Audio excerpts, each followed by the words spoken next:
도깨비와의 기묘한 만남. 조선시대 과거 시험에 거듭 낙방한 가난한 선비 앞에 나타난 것은 뜻밖에도 도깨비였습니다. 하지만 이 도깨비는 단순한 장난꾸러기가 아니었어요. 선비에게 진정한 학문과 인생의 지혜를 가르쳐준 특별한 스승이었죠. 포기하고 싶었던 선비가 어떻게 인생을 바꿀 수 있었을까요? 과거 시험 낙방과 절망에 빠진 선비 김학동.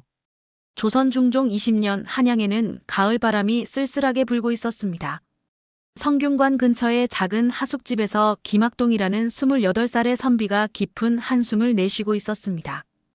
또 떨어졌구나. 김학동이 손에 들린 과거 시험 결과를 보며 절망적으로 중얼거렸습니다. 이번이 벌써 5번째 낙방이었습니다. 18살부터 과거 시험을 보기 시작한 지 벌써 10년이 지났지만 한 번도 합격의 기쁨을 맛보지 못했습니다. 학동아, 밥이라도 먹어라. 하숙집 주인 할머니가 걱정스러운 표정으로 말했습니다. 할머니, 죄송합니다. 식욕이 없어서. 김학동이 고개를 푹 숙이며 대답했습니다. 김학동은 경상도 안동의 가난한 선비 집안 출신이었습니다.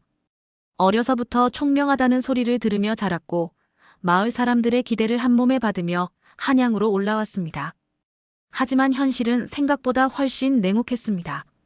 아버지께서는 아직도 내가 과거에 급제할 것이라고 믿고 계실 텐데.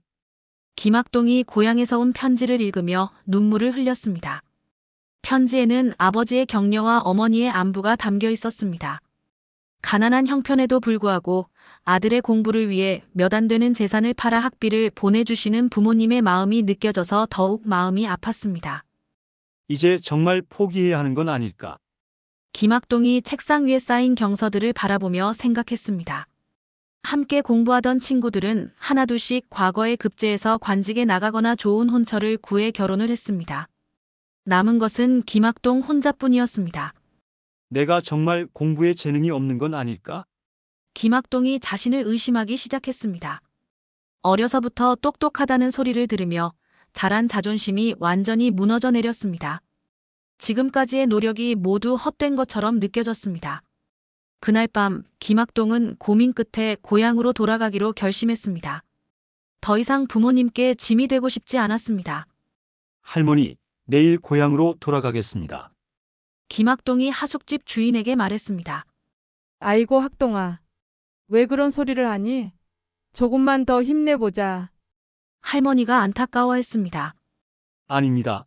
이제 정말 한계인 것 같습니다. 계속 이렇게 있어봤자 시간만 낭비하는 것 같아요. 김학동이 단호하게 말했습니다. 다음 날 아침 김학동은 짐을 꾸려서 고향으로 떠날 준비를 했습니다. 그동안 열심히 공부했던 책들을 보니 더욱 마음이 아팠습니다. 이 모든 노력이 헛된 것이었나? 김학동이 논어를 손에 들고 한숨을 내쉬었습니다.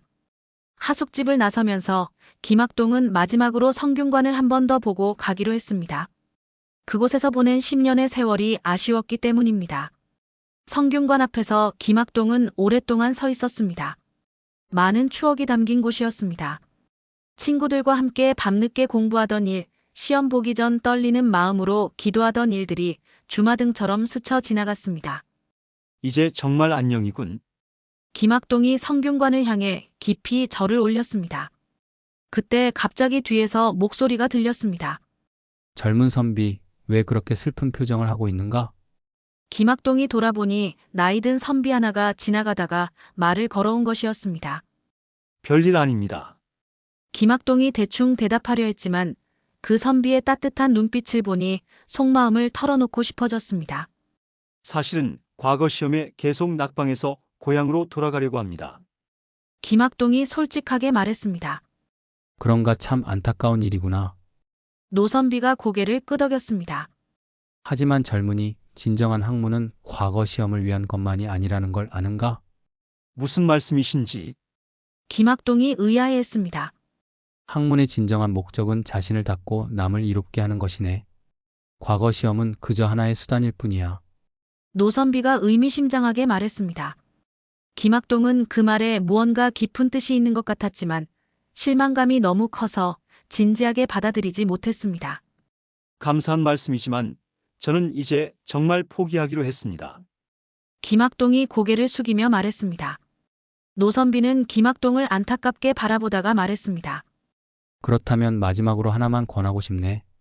고향으로 가는 길에 북한산 기슭을 지나간다면 그곳의 작은 암자에 들러보게. 혹시 새로운 깨달음을 얻을 수 있을지도 모르니까. 북한산 암자요? 김학동이 고개를 들었습니다. 그래, 그곳에는 세상의 이치를 아는 분이 계시네. 자네 같은 젊은이에게 좋은 가르침을 주실 수도 있을 것 같은데. 노선비가 미소 지으며 말했습니다. 숲에서 만난 신비한 도깨비 스승. 이틀 후 김학동은 북한산 기슭에 도착했습니다. 노선비가 말한 암자를 찾아 산길을 올라가던 중 갑자기 날이 어두워지면서 길을 잃고 말았습니다. 이상하다. 분명히 이쪽으로 가면 암자가 있다고 했는데. 김학동이 주위를 둘러보며 중얼거렸습니다. 해가 지고 산속은 점점 어두워졌습니다. 김학동은 불안한 마음으로 계속 길을 찾아 헤맸지만 오히려 더 깊은 숲속으로 들어가게 되었습니다. 어떻게 하지? 이러다가 길을 완전히 잃는 건 아닐까? 김학동이 걱정하기 시작했습니다. 바로 그때 숲속 어디선가 이상한 웃음소리가 들려왔습니다. 크크크크 또 길 잃은 선비가 왔구나. 김학동이 깜짝 놀라서 목소리가 들린 쪽을 바라보았습니다. 그런데 아무도 보이지 않았습니다. 누구십니까? 김학동이 떨리는 목소리로 물었습니다. 누구긴 누구야. 이 산의 주인이지? 목소리가 다시 들려왔습니다. 갑자기 나무 뒤에서 키가 작고 털이 많은 괴상한 생물이 나타났습니다. 얼굴은 사람 같았지만 온몸이 털로 덮여 있고 머리에는 작은 뿔이 나 있었습니다. 도깨비. 김학동이 깜짝 놀라며 뒤로 물러섰습니다. 맞다. 나는 이 산의 도깨비다. 그런데 너는 또 뭐하러 여기까지 온 거냐? 도깨비가 호기심 어린 표정으로 물었습니다. 김학동은 처음에는 무서웠지만 도깨비의 표정이 악해 보이지 않아서 조금씩 마음을 놓았습니다. 저는 고향으로 돌아가는 길에 잠시 들른 것뿐입니다. 김학동이 조심스럽게 대답했습니다. 고향으로? 그런데 왜 그렇게 풀이 죽어 있냐? 도깨비가 김학동을 자세히 살펴보며 물었습니다. 김학동은 망설이다가 자신의 사정을 솔직하게 털어놓았습니다. 과거 시험에 계속 낙방한 일, 부모님께 죄송한 마음, 그리고 앞으로의 걱정까지 모든 것을 이야기했습니다. 도깨비는 김학동의 이야기를 진지하게 들어주었습니다. 그리고 잠시 생각에 잠긴 후 입을 열었습니다. 그래 젊은 선비가 그런 고민을 하고 있었구나. 그런데 말이다. 너는 지금까지 무엇을 위해 공부했느냐? 무엇을 위해서요? 당연히 과거의 급제에서 관리가 되기 위해서지요. 김학동이 당연하다는 듯이 대답했습니다. 그것뿐이냐? 도깨비가 고개를 갸웃하며 물었습니다. 그것뿐이라뇨?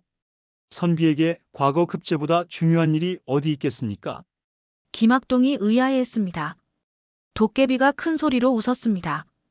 크아, 이거 참 재미있는 선비로구나. 자, 그럼 내가 너에게 묻겠다. 너는 지금까지 공부한 논어에서 공자께서 가장 중요하게 여긴 것이 무엇인지 아느냐? 그야 인이지요. 김학동이 자신있게 대답했습니다.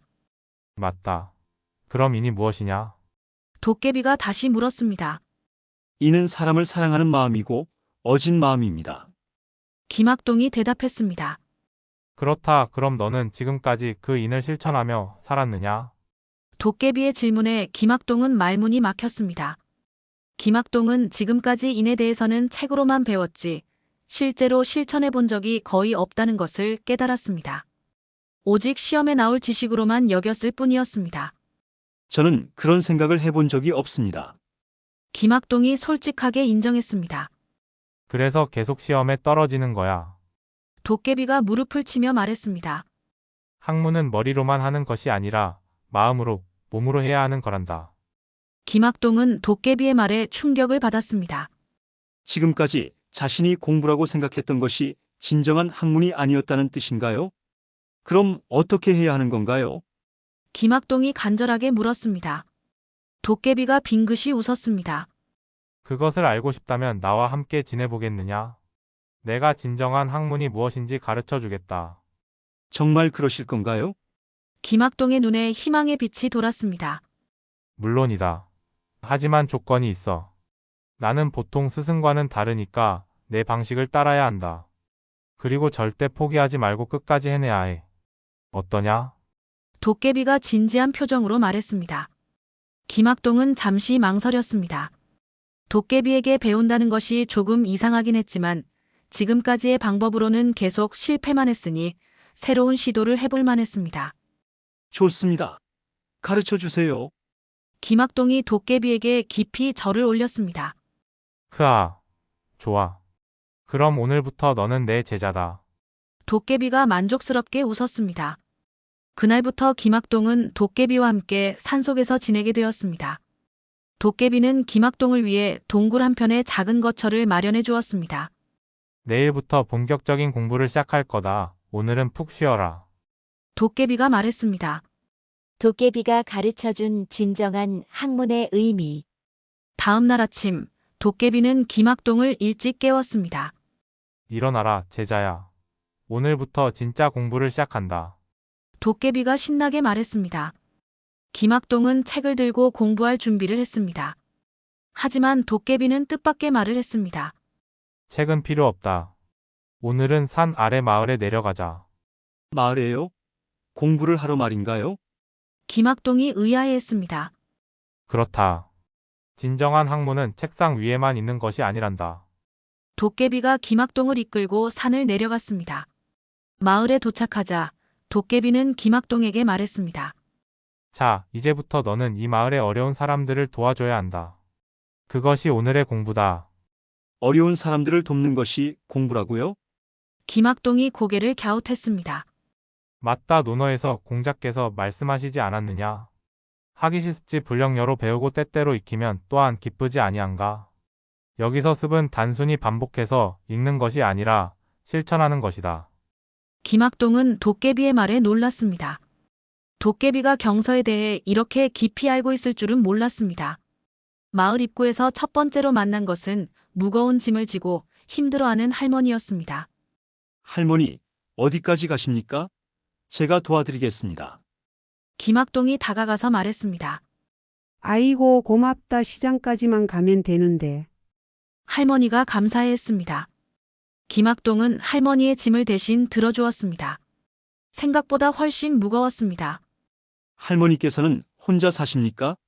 김학동이 걸어가면서 물었습니다.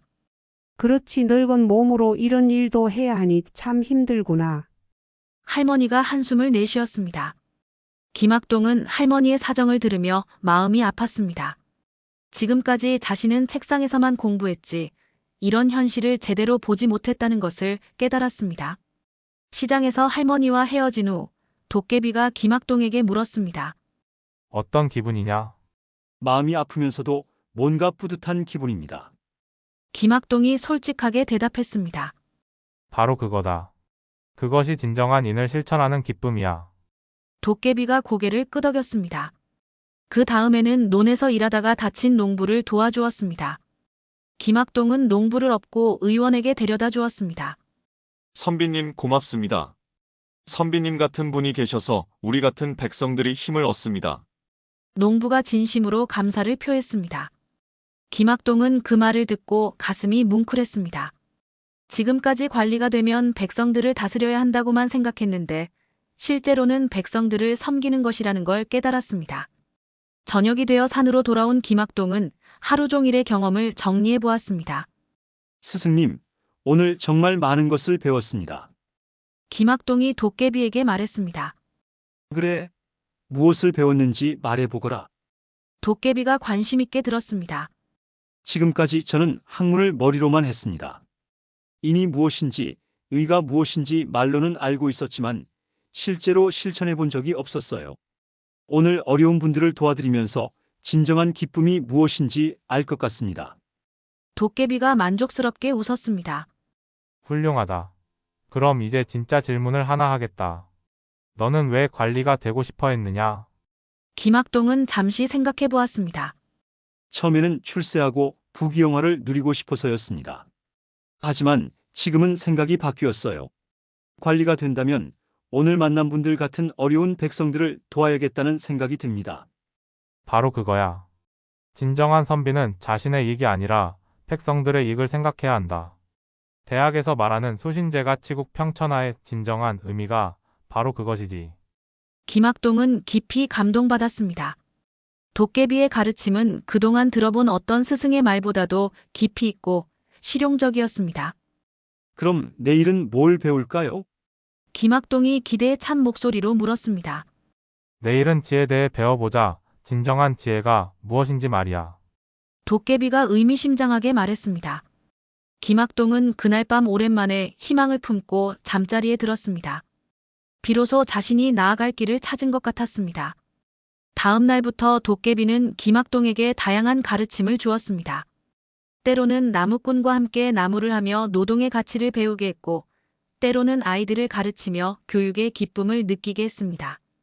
진정한 지혜는 많은 것을 아는 것이 아니라 옳은 것을 실천하는 것이다. 도깨비가 자주 하는 말이었습니다. 김학동은 날이 갈수록 도깨비 스승의 가르침에 빠져들었습니다. 책에서만 보던 성현들의 말씀이 실제 삶 속에서 어떤 의미를 갖는지 몸소 체험하고 있었습니다. 스승님, 정말 신기합니다.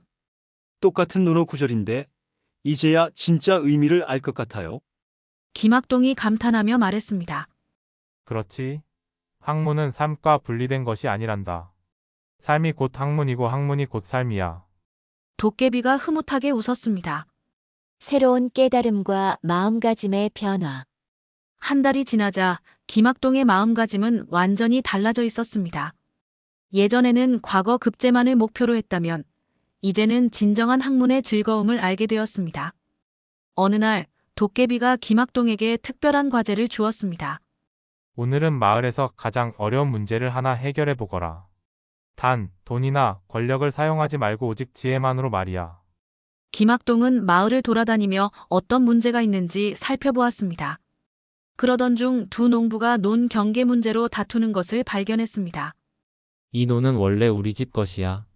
한 농부가 소리쳤습니다. 말도 안 돼. 우리 할아버지 때부터 우리가 농사 지었다고. 다른 농부도 맞섰습니다. 김학동은 두 농부의 이야기를 차근차근 들어보았습니다. 양쪽 모두 나름대로 이유가 있었고 단순히 누가 옳고 그른지 판단하기 어려운 상황이었습니다. 김학동은 논을 자세히 살펴보고 마을 어르신들께도 이야기를 들어보았습니다. 그리고 마침내 해결책을 찾았습니다. 두 분께 제안이 있습니다. 이 논을 함께 경작하시면 어떨까요? 반씩 나누어서 각자 농사를 짓되 물 대는 일이나 큰 농기구는 함께 사용하시는 겁니다. 처음에는 두 농부 모두 탐탁하지 않아 했지만 김학동이 자세히 설명하자 점차 마음을 열었습니다. 그렇게 하면 서로 도우며 농사를 지을 수 있고 혼자서는 힘든 일도 함께 할 수 있을 것입니다. 논어에서 말하는 화이부동, 조화를 이루되 획일화되지 않는다는 말씀이 바로 이런 뜻 아닐까요? 결국 두 농부는 김학동의 제안을 받아들였고 마을의 평화가 찾아왔습니다. 훌륭하다. 도깨비가 김학동을 크게 칭찬했습니다. 진정한 지혜로 문제를 해결했구나. 이런 경험들을 통해 김학동은 학문의 진정한 목적을 깨달았습니다. 시험에 합격하기 위한 수단이 아니라 세상을 더 나은 곳으로 만들기 위한 도구라는 것을 말입니다. 어느 날 저녁 도깨비가 김학동에게 물었습니다. 이제 다시 과거 시험을 볼 생각이 있느냐? 김학동은 잠시 생각해 보았습니다. 글쎄요, 예전처럼 간절하지는 않아요. 하지만 만약 합격한다면 백성들을 위해 일할 수 있으니까 한 번 더 도전해 볼까 생각은 합니다. 그렇다면 이제 진짜 공부를 시작해 볼까? 도깨비가 빙긋이 웃었습니다. 진짜 공부요? 지금까지 한 것도 공부 아니었나요? 김학동이 의아해했습니다. 지금까지 한 것은 마음 공부였다. 이제는 그 바탕 위에서 진짜 학문을 쌓아보자. 그날부터 도깨비는 김학동에게 경서를 다시 가르치기 시작했습니다. 하지만 예전과는 완전히 달랐습니다. 단순히 글자를 외우는 것이 아니라 그 뜻을 삶과 연결지어 이해하도록 했습니다. 맹자에서 말하는 민익이 사직차지 군의경이 무슨 뜻이냐? 백성이 가장 귀하고 나라가 그 다음이며 임금은 가벼우니까 백성을 위하는 정치를 해야 한다는 뜻입니다. 김학동이 대답했습니다. 맞다. 그럼 너는 관리가 된다면 어떻게 이를 실천하겠느냐? 김학동은 그동안의 경험을 바탕으로 구체적인 계획을 말했습니다. 백성들의 어려움을 직접 듣는 시간을 만들고 불합리한 제도는 개선하며 교육 기회를 늘리겠다는 등의 내용이었습니다. 도깨비는 김학동의 답변에 만족해했습니다. 이제야 진짜 선비가 되었구나. 다시 도전한 과거 시험과 예상치 못한 결과. 석 달의 수업이 끝날 무렵 도깨비가 김학동에게 말했습니다. 이제 너는 진정한 선비가 되었다. 다시 과거 시험에 도전해 보거라. 김학동은 망설였습니다. 스승님, 저는 이제 합격하지 못해도 괜찮습니다. 진정한 학문의 즐거움을 알았으니까요. 그렇기 때문에 더욱 도전해 볼 가치가 있다. 이제 너는 올바른 목적을 가지고 있으니까 말이야. 도깨비의 격려를 받아 김학동은 다시 한양으로 향했습니다. 하지만 예전과는 마음가짐이 완전히 달랐습니다. 떨어져도 좋다는 여유로운 마음이 있었습니다. 과거 시험 당일, 김학동은 평온한 마음으로 시험장에 들어갔습니다. 문제를 보니 예전에는 어렵게만 느껴졌던 것들이 이제는 명확하게 보였습니다. 백성을 위한 정치란 무엇인가? 김학동은 자신의 경험을 바탕으로 진심을 담아 답안을 작성했습니다. 진정한 정치는 백성의 마음을 헤아리는 것에서 시작됩니다. 관리는 높은 곳에서 백성을 내려다보는 것이 아니라 백성들 가운데 함께 서서 그들의 어려움을 함께 나누어야 합니다. 김학동은 평소에 만났던 할머니, 농부, 아이들의 얼굴을 떠올리며 글을 썼습니다. 책에서 배운 이론이 아니라 실제 경험에서 우러나온 진실한 마음이었습니다. 시험이 끝난 후 김학동은 다시 도깨비를 찾아갔습니다. 어떻게 되었든 후회하지 않습니다. 최선을 다했거든요. 김학동이 환하게 웃으며 말했습니다. 그래, 그 마음가짐이면 충분하다. 도깨비도 흐뭇하게 웃었습니다. 며칠 후 결과가 발표되었습니다. 김학동은 놀랍게도 상위권으로 합격했습니다. 하지만 더 놀라운 것은 김학동 자신의 반응이었습니다. 기쁘긴 하지만 예전처럼 하늘을 날 것 같지는 않네요. 김학동이 차분하게 말했습니다. 왜 그럴까? 도깨비가 물었습니다. 이제 진짜 시작이라는 걸 알거든요. 합격은 끝이 아니라 백성을 위해 일할 수 있는 기회를 얻은 것뿐이니까요. 도깨비는 감동했습니다. 정말로 훌륭한 선비가 되었구나. 그런데 김학동에게는 또 다른 고민이 생겼습니다. 관직에 나가게 되면 도깨비 스승과 헤어져야 한다는 것이었습니다. 스승님을 떠나기가 너무 아쉽습니다. 김학동이 솔직하게 말했습니다. 그럴 필요 없다. 진정한 스승은 항상 제자의 마음속에 있는 법이지. 그리고 너는 이제 다른 사람들에게 스승이 되어야 할 때가 왔다. 도깨비의 말에 김학동은 깊이 고개를 끄덕였습니다. 진정한 성공의 의미를 깨닫다. 김학동이 관직에 나간 지 1년이 지났습니다. 그는 한 작은 고을의 현령으로 부임했습니다.